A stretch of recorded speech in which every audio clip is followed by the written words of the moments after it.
나의 하나님이 지켜주시네. 놀라지 마라, 겁내지 마라. 주님 나를 지켜주시네. 아무것도 두려워 말라. 주 나의 하나님이 지켜주시네. 놀라지 마라, 겁내지 마라.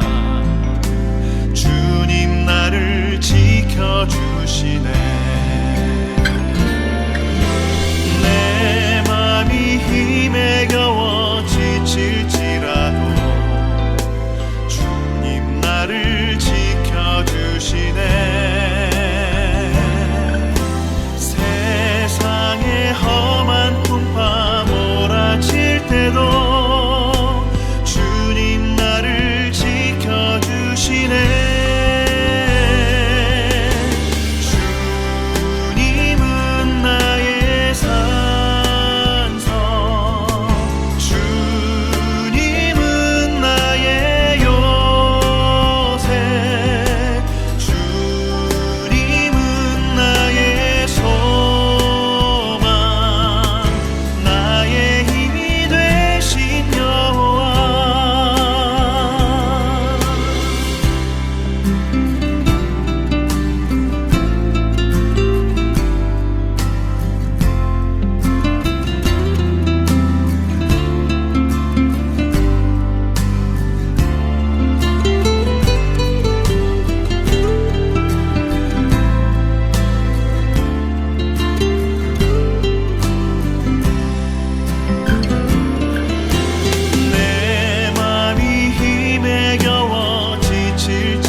내가 눈 곳간에 들어갔었느냐?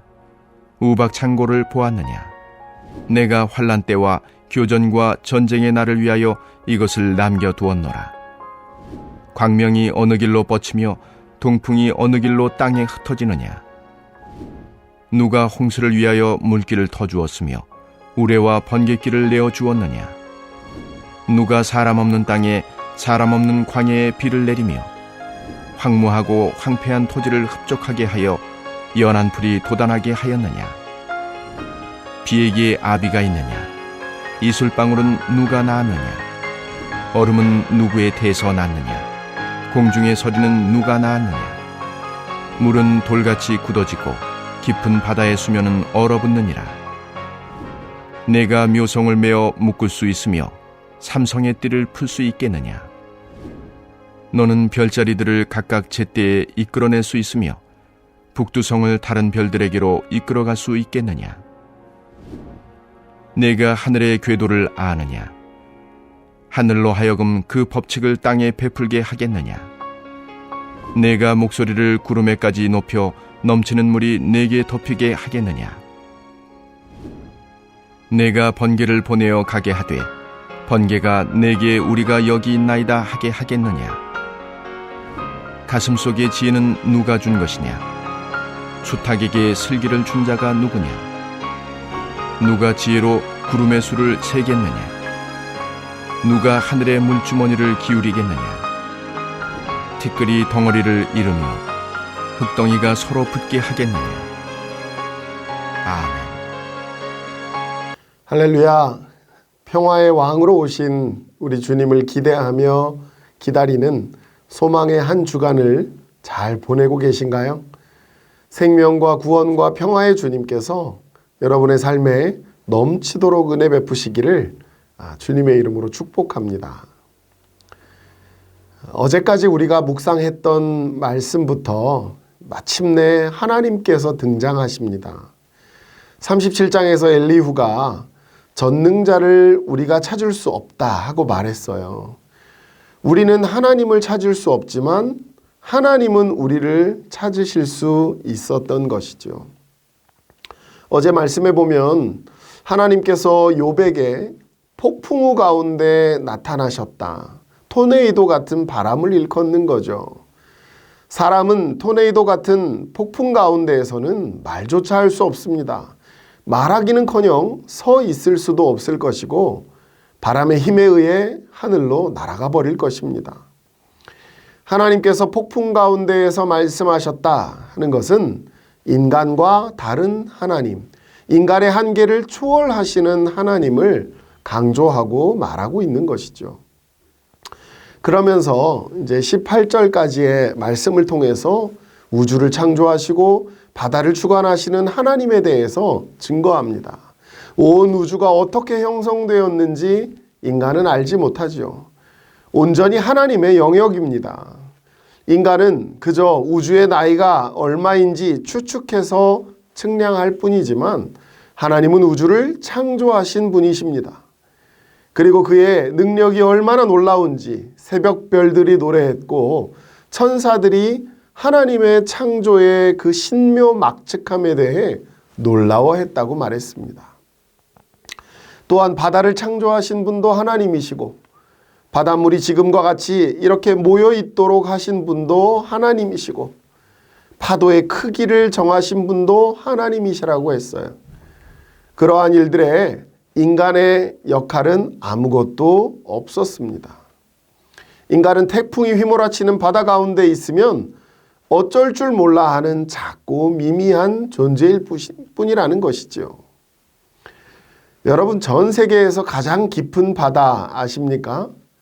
일본 남동쪽하고 필리핀 동쪽에 위치한 마리아나 해구라는 곳입니다. 그 깊이가 1만 1034m나 돼요. 그 깊이는요, 세계에서 가장 높은 에베레스트 산을 갖다가 넣고 그 위에다가 대한민국에서 가장 높은 한라산을 갖다 넣어도 236m를 더 들어가야 한답니다. 거기에 들어가 본 사람 아무도 없죠. 그리고 하늘의 신비함에 대해서도 지금 말씀은 증거하고 있습니다. 우주의 크기를 아는 사람은 아무도 없어요. 빛이 1초 동안 가는 거리가 30만 킬로인데 1년 동안 빛이 가는 거리 약 9조 5천억 킬로미터가 되죠. 그 속도로 200억 년에서 400억 년을 가야 우주의 크기를 짐작할 수 있답니다. 그것이 사실인지 아닌지조차도 사실은 아무도 모르죠. 엄밀하게 말하면 창조는 과학의 영역이라기보다 신앙의 영역입니다. 하나님께서 지으신 피조 세계에 대해 아는 것이 거의 없어요. 그것을 창조하신 하나님에 대해 논한다 하는 것은 굉장히 어리석은 일입니다. 또한 오늘 우리가 읽은 말씀에 눈도 나오고요. 우박, 또 24절에 나오는 광명, 동풍, 25절에 홍수, 우레, 번개, 또 비, 29절에 얼음, 서리, 묘성, 삼성, 별자리, 북두성, 34절 이후에 구름, 번개, 흙덩이 등이 모두 다 하나님의 주권, 우주 만물을 다스리시는 하나님의 섭리를 나타내 주는 것들입니다. 이 모든 것들이 하나님의 손 안에 있다는 거예요. 하나님께서는 이 모든 것을 통해서 온 우주를 다스려 가십니다. 우리는 그 하나님의 행하심에 그저 놀랄 뿐이에요. 39절 이후는요, 또 동물계에 나타난 신비에 대해서 말씀하고 있는데 그건 아마 우리가 내일부터 묵상하게 될 것입니다. 자, 37장까지 욥 친구들 그리고 욥 엘리후의 긴 변론을 보았어요. 그런데 여러분, 거기에 해답이 있던가요? 궁극적으로 인간과 인간 사이에는 해답이 없습니다. 우리 인생의 답은 하나님께서 개입하실 때에 비로소 얻게 되는 거죠. 다른 사람을 통해서 인생의 깨달음이나 질문에 대해 답을 얻게 되는 것, 그것은 그 사람 개인의 능력으로 인한 것이 아니라 하나님께서 그를 통해서 역사하셨기 때문입니다. 우리 하나님은 사람을 통해서 역사하시는 분이시기 때문이죠. 따라서 우리는 오늘 하나님께서 주신 말씀을 통해 그 안에 담겨 있는 몇 가지 의미를 좀 짚고 묵상해 보아야 합니다. 첫 번째로 오늘 본문은요, 하나님께서 욥에게 직접 주신 말씀이에요. 구약 시대에는 하나님께서 주로 사자, 그러니까 천사들을 보내서 말씀을 주시곤 하셨습니다. 그런데 욥에게 직접 말씀하셨어요. 우리 그리스도인들은 십계명을 아주 중요하게 여기잖아요. 왜냐하면 그것은 하나님이 직접 써서 주신 말씀이기 때문입니다. 하나님께서 하나님의 사자나 천사들을 보내셔서 그래서 주신 하나님의 뜻과 하나님의 말씀도 너무 귀중한데 하나님께서 직접 들려주신 말씀이 얼마나 소중한 것이겠어요. 또요, 오늘 본문은요, 하나님께서 욥 한 사람에게 주신 말씀입니다. 이스라엘 자손들이 출애굽을 해서 광야를 지나고 가나안 땅을 지날 때 요단강을 건너요. 그 당시에는 우기였기 때문에 물이 굉장히 많은 때였죠. 그런데 언약궤를 맨 제사장들이 먼저 믿음으로 발을 내디드니까 위에서부터 흘러내리던 물이 멈췄습니다. 이스라엘 자손들은 그래서 무사히 건널 수 있었죠. 요단강이 온 이스라엘 자손들을 위해서 갈라졌어요. 선지자 엘리야와 엘리사도 기억하시죠? 그들은 사제지간입니다. 엘리사는 스승 엘리야에게 임한 성령의 역사가 자신에게 갑절로 있기를 소망했어요. 두 사람이 요단강 앞에 서게 되었을 때 엘리야 선지자가 자신의 겉옷을 말아서 벗어서 요단강물을 치니까 물이 갈라져서 두 사람이 함께 건넜다 했습니다. 그 후에 엘리야 선지자는 회오리 바람을 타고 하늘로 올라가게 되고 엘리사 선지자는 엘리야의 겉옷으로 요단강을 치니까 물이 갈라지어서 그래서 건너게 되었습니다. 엘리사 한 사람을 위해서 요단강이 갈라졌던 거죠. 하나님의 모든 말씀이 다 귀하지만 특별히 나에게 주시는 말씀, 그것이 더 소중한 것이잖아요. 지금 하나님께서는 욥 한 사람을 위해서 이토록 긴 지면을 할애하시면서 말씀해 주고 계시는 것입니다. 또 한 가지 더 있는데요. 오늘 이 본문은 모든 것을 알고 계시는 하나님께서 주신 말씀이라는 거예요. 하나님은 욥이 하루아침에 모든 재산 잃고 슬퍼하는 것, 모든 자녀를 잃고 고통스러워했던 것, 온몸에 약성 종양이 인해서 정말 깊은 한숨을 쉬어야 했던 것 다 알고 계셨습니다. 정작 욥 자신은 몰라도 하나님은 다 알고 계셨어요.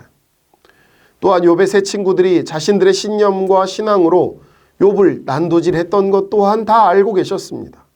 엘리후가 자신의 지식을 뽐내며 가르치려고 했던 것도 다 알고 계셨어요. 하나님께서는 지금까지 모든 과정을 묵묵히 지켜보셨습니다.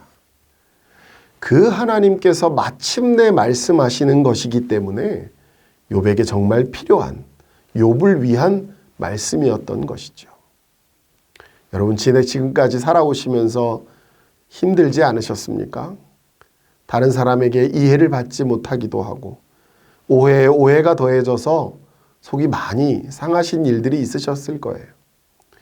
그럼에도 하나님께서 살아계신 건 알겠는데 내 삶에 아무런 관심을 가지시 않는다고 원망하거나 또 체념하시지는 않으셨나요? 여러분, 가만히 귀를 기울여 보십시오.